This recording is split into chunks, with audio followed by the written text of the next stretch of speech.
Okay, so welcome to the deep dive. So you're here because you're looking to seriously level up your English fluency. Right. And we're going to unpack some super valuable stuff here today. Think of it as a cheat sheet to getting a really strong grasp of like those absolute must-know strategies. Yeah. No fluff, just the good stuff. Yeah, exactly. I mean, think about it. As a learner, as someone who's really trying to improve their English, you're probably wading through a ton of information, a ton of different advice, and it can be super overwhelming. So that's what we're going to do today. We've gone through a bunch of sources and we've really boiled it down to what really moves the needle, those effective approaches to really boost your English without feeling like you're drowning in information. Yeah. Exactly. It's like drinking from a fire hose out there, right? So much advice. We've got a really rich collection of insights here, and we're going to go right to the heart of what really matters. We're going to talk about building a rock-solid listening foundation, because everything else builds from there. And then we're going to crack the code of clear pronunciation. We're going to demystify those tricky idioms that always seem to trip people up. We're going to get comfortable with essential grammar. And we'll even tap into the power of understanding, like, the culture behind the language. Yeah, that cultural piece is huge, and we're going to get into that later on. But the mission for this deep dive, it's really laser focused. We want to give you the actionable intelligence, the practical tools, the stuff that you can actually use. It's a path toward fluent, confident English, and we're going to lay it all out for you today. Absolutely. I love that. Fluent and confident. That's the goal. Okay, so let's jump into it. And we're going to start with something that underpins literally everything else, and that is listening. I mean, our sources are crystal clear on this. Listening, it's not just about hearing words. It's the foundation. It's the bedrock upon which all your other language skills are built. You're speaking, you're reading, and you're writing. Like, imagine trying to build a skyscraper on shaky ground. Right.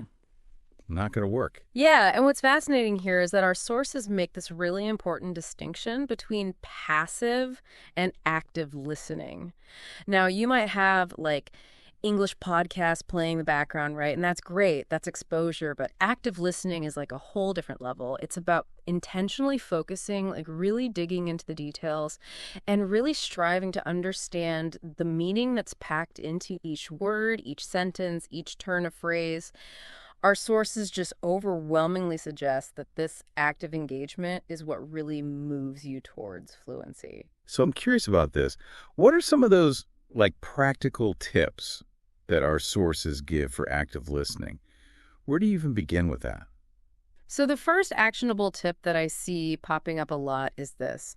Start with material that's at your current level. Now, some sources mention a B1 level as a general starting point, but, the core principle is that it doesn't matter where you are in your journey.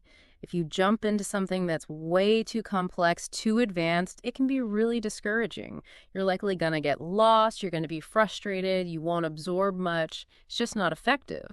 Yeah, it makes sense. You don't start lifting the heaviest weights on your first day at the gym, right? Exactly.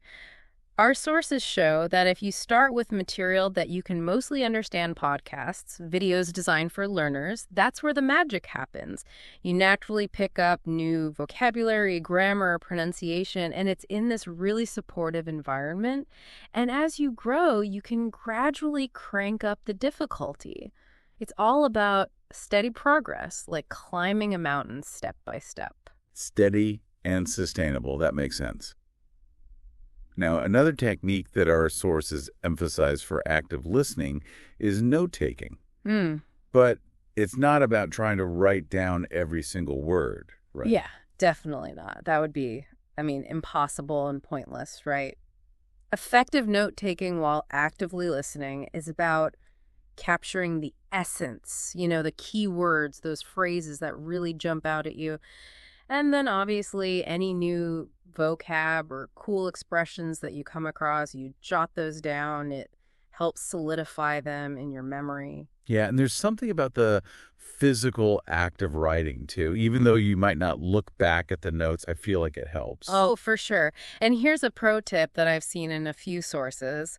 When you hear a new phrase, Try to guess its meaning from the context before you run to the dictionary.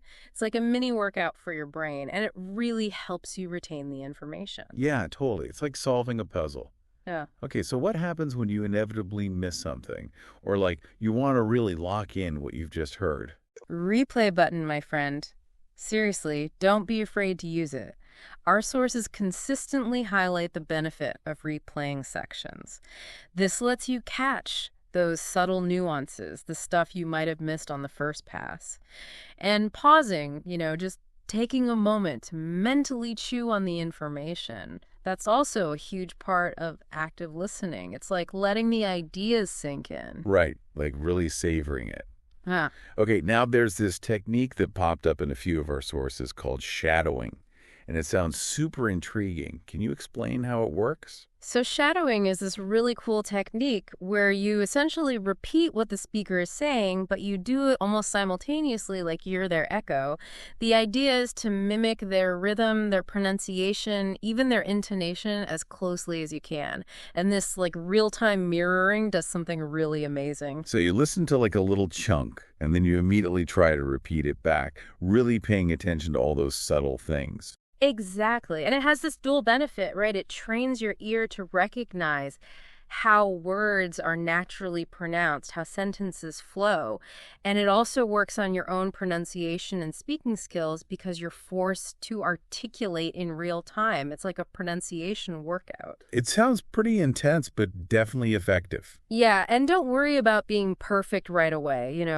Start small, maybe a sentence or two, pause, rewind, go at your own pace. The more you do it, the more your own speech starts to mirror those natural English patterns. That's a cool technique. I like that. Yeah. Okay, so last piece on active listening from our sources. They talk about practicing in different environments. Why is it so beneficial to like move beyond that quiet study space? Because the real world is noisy and unpredictable, right? English isn't always spoken in this perfectly controlled, quiet environment. It's like there's background chatter, people are talking fast, they're using slang. And our sources are suggesting that if you practice listening in different settings, like on your commute, in a cafe, even with the TV on in the background, it helps your brain adapt. It's like training your ears to filter out the noise and focus on the message. Yeah, that makes sense. It's like building those mental muscles. Exactly. Plus, you're going to be exposed to different accents, which is so important because, let's face it, English is a global language. It's got all these beautiful variations: American, British, Australian, Indian, so many others. Right. So, okay, let's shift gears a bit and talk about another cornerstone of fluency, which is pronunciation. And I think it's important to say that clear pronunciation is not just about sounding good, it's really about communication, right? It boosts your confidence when you can speak clearly and be understood. 100%. Our sources emphasize that, yes, vocabulary is important, grammar is important, but if your pronunciation isn't clear, it can really hinder communication. You can have all the right words, but if people can't understand you, it's like talking through a wall. Yeah, it defeats the purpose. So where do we even begin with improving pronunciation? Well, again, it starts with listening. You've got to actively listen to native speakers. Pay attention to how they articulate words, their rhythm, the rise and fall of their voice, where they place the emphasis. We call that intonation and stress, and we'll get to those in a second. Okay, that makes sense. It's like training your ear to recognize those patterns. Yeah, exactly. And then, there are certain sounds that are notoriously challenging for many learners. The th sound, for example, as in think this, it doesn't exist in many languages, and that can be a tough one to master. Oh yeah, the th is famous for being tricky. Yeah, right. And our sources explain that to get the T right, it's all about the placement of your tongue. The tip should be gently between your upper and lower teeth, and then you kind of expel air. It's subtle, but it makes a big difference. And practice is key. Words like think, this, that, thanks, just keep practicing those. So it's a physical thing as much as a mental thing. You've got to train your mouth to do something new. Absolutely. And it's not just the T, right? Sounds like the R, particularly in American English, and that short I, as in bit, can also be really tough for a lot of people. But with focused practice, you can definitely improve. Oh, nice. Okay, so let's talk about intonation. That's the melody of your speech, right? The way your voice rises and falls. How important is that for sounding natural? Intonation is huge. It's what gives English its musicality, its flow, and it conveys so much meaning beyond the words themselves. Think about the difference between a statement and a question. I'm going to the store ends on a falling intonation. It's a statement of fact. But are you going to the store has a rising intonation at the end, indicating a question. Oh, that's a great point. I never really thought about it consciously, but it makes a huge difference. It really does. And a great way to practice intonation is to mimic native speakers, watch videos or listen to podcasts with subtitles and really focus on how their pitch changes throughout a sentence. So it's about tuning your ear to those subtle changes in pitch. Exactly. Now let's talk about stress. We've got word stress and sentence stress. Word stress is about which syllable in a multisyllable word receives the strongest emphasis, like photograph is stressed on the first syllable, but photographer is stressed on the second. Misplacing stress can change the meaning of the word, and it definitely impacts clarity. Yeah, like I remember learning the word present, and it was so confusing because it has two completely different meanings depending on which syllable is stressed. Exactly, it can be tricky. And then sentence stress is about which words in a sentence you emphasize. And generally, we stress content, words, the nouns, verbs, adjectives, adverbs, the words that carry the main meaning. Function words, like articles and prepositions, those are usually unstressed. So in the sentence, I'm going to the store later, the natural emphasis would be on going, store, and later. Okay, so it's like highlighting the important words, the ones that carry the most weight. Exactly. And again, a great way to learn this is to listen to native speakers. Pay attention to where they put the emphasis. You'll start to pick up on those patterns. I'm picking up a theme here. It's all about listening, isn't it? It really is. You've got to train your ears.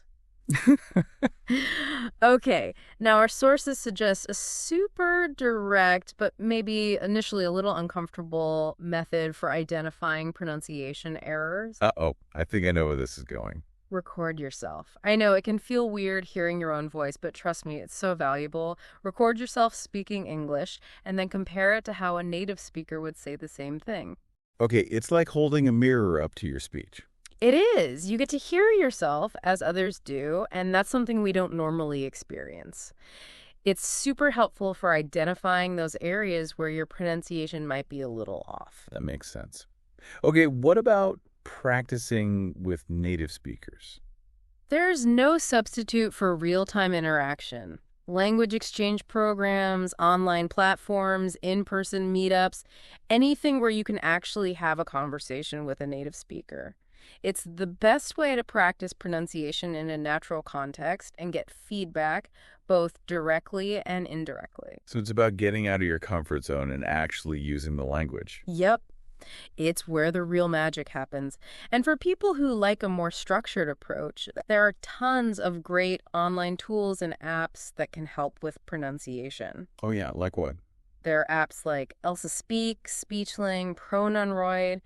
These apps use AI to analyze your speech and give you feedback on how close you are to a native speaker's pronunciation.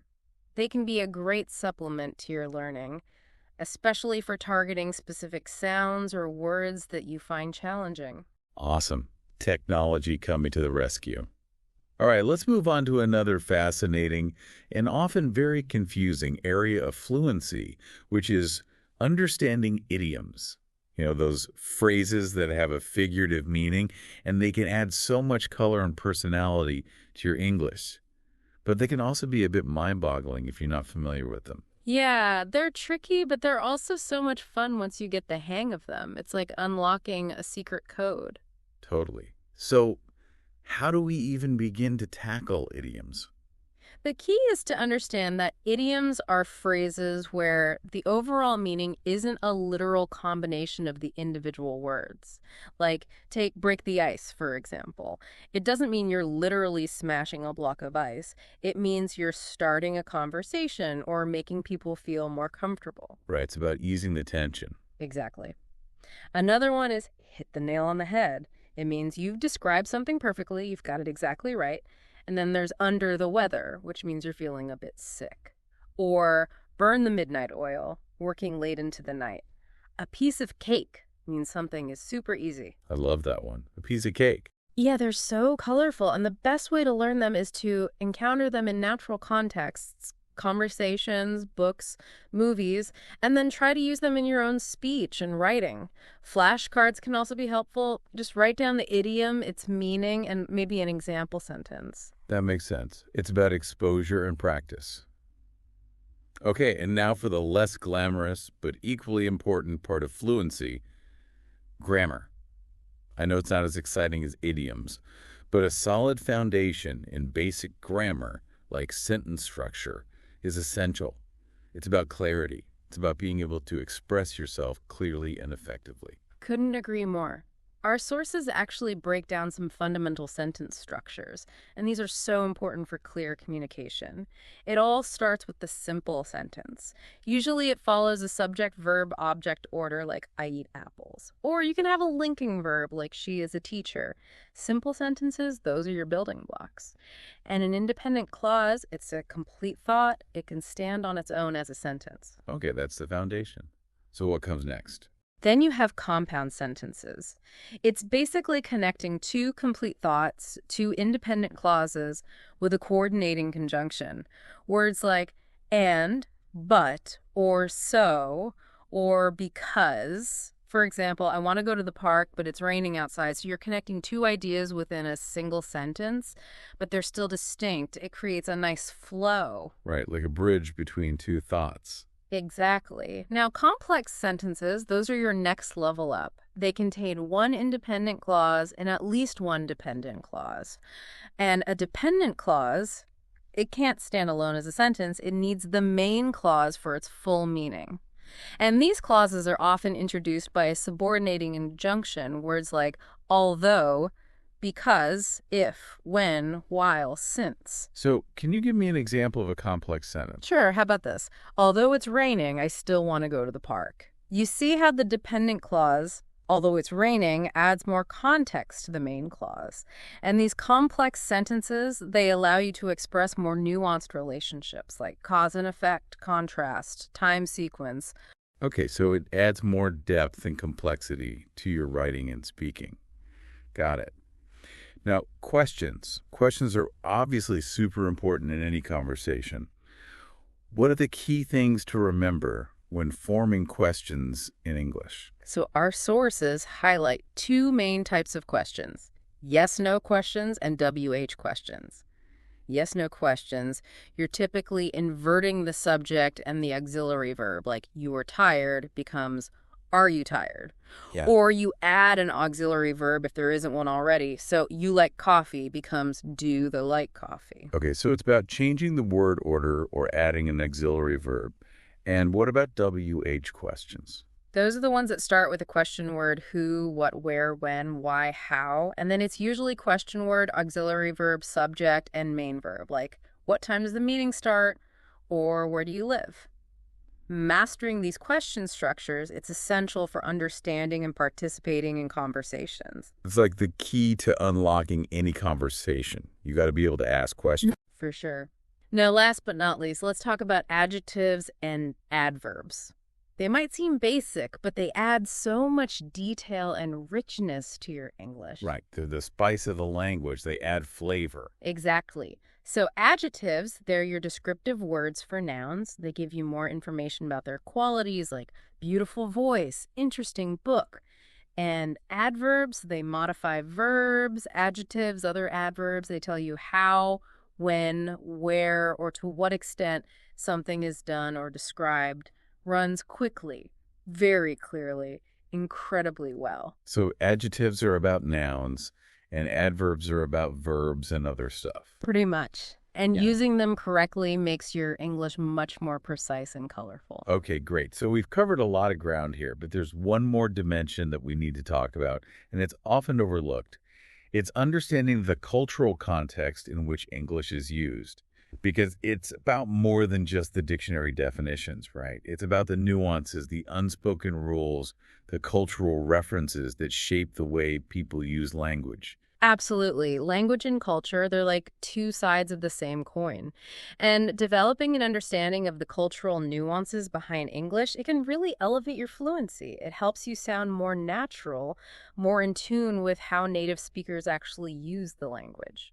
So it's like learning the secret handshake, the insider knowledge. Exactly. And one area where cultural differences are super obvious is humor. British humor, it's often very dry, sarcastic, whereas American humor tends to be more direct, more slapstick sometimes. Being aware of these differences helps you understand jokes. It helps you participate in conversations without accidentally saying something that's totally inappropriate. Yeah, that's so important. You don't want to be the one who's always missing the joke or accidentally offending someone. Right. And another thing to keep in mind is that so many common phrases and idioms are actually rooted in specific cultural references. Can you give me an example? Sure, think about Hollywood ending. That implies a perfectly happy ending, maybe even a little unrealistic. But to really get it, you need to understand the cultural significance of Hollywood in the film industry. Or, traditions like Thanksgiving in the US or afternoon tea in the UK. These cultural practices give rise to all sorts of phrases and references that you won't necessarily find in a dictionary. So it's like having a cultural decoder ring. It is. It unlocks a whole layer of meaning. And then there's social etiquette, politeness, even something as simple as saying please and thank you, the frequency, the context that can vary across cultures. And the level of directness in communication can be different too. Like in the UK, people might be more indirect when giving feedback or disagreeing compared to the US. Being aware of these nuances helps you avoid misunderstandings and navigate social interactions more smoothly. It's like learning the unspoken rules of the game. Exactly. And it's not just about what you say, it's also about how you say it.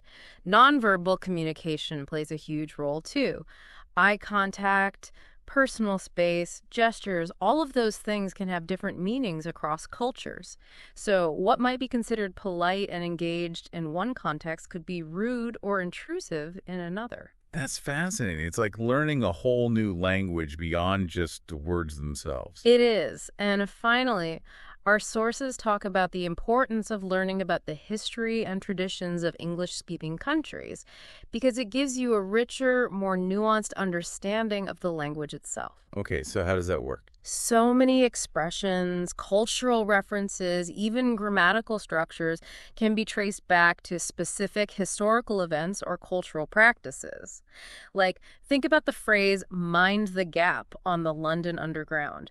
It's a simple inscription, but it has a historical context. It's a reminder of the gap between the train and the platform, and understanding that history gives the phrase a richer meaning. It's so interesting. It's like each phrase has a story behind it.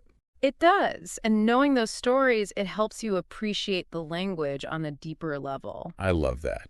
Uh, Okay, so we've covered a ton of ground here. Let's do a quick recap of what we've learned. Yeah, we've talked about the foundational role of active listening. Remember those techniques? Effective note-taking, shadowing, practicing in different environments. And then we delved into pronunciation. We talked about mastering challenging sounds, understanding intonation, applying stress patterns, recording yourself, and practicing with native speakers. We demystified some common English idioms, and we emphasized the importance of solid grammar, from simple sentences to complex questions. Right, and we can't forget about that crucial element of cultural awareness. It's about understanding cultural nuances, social etiquette, historical context. All of that adds so much depth and richness to your understanding of English. Exactly. And the key takeaway here, the thing that runs through all of our sources, is that consistency is key. You've got to practice all of these elements. You got to integrate them into your daily routine. It's not about focusing on one thing in isolation. It's about weaving it all together. It's like a tapestry, right? All the threads come together to create the final picture. Perfectly said. So, as you continue on your journey to fluency, make a conscious effort to actively use these techniques. Listen with intent, practice your pronunciation, learn idioms in context, pay attention to sentence structure, and explore those cultural nuances. Right, and don't be afraid to make mistakes. It's part of the process. Absolutely. Mistakes are your teachers. And one final thought to leave you with. As you're learning English, think about how your own cultural background might be influencing your approach to the language. And think about how embracing other cultures can actually help you unlock even deeper levels of understanding and fluency. That's a powerful idea. It is. It's about expanding your horizons and seeing the world through a different lens. Awesome. Well, I think we've given our listeners a lot to think about today. I hope so. As always, thanks for joining us on the deep dive. And happy learning.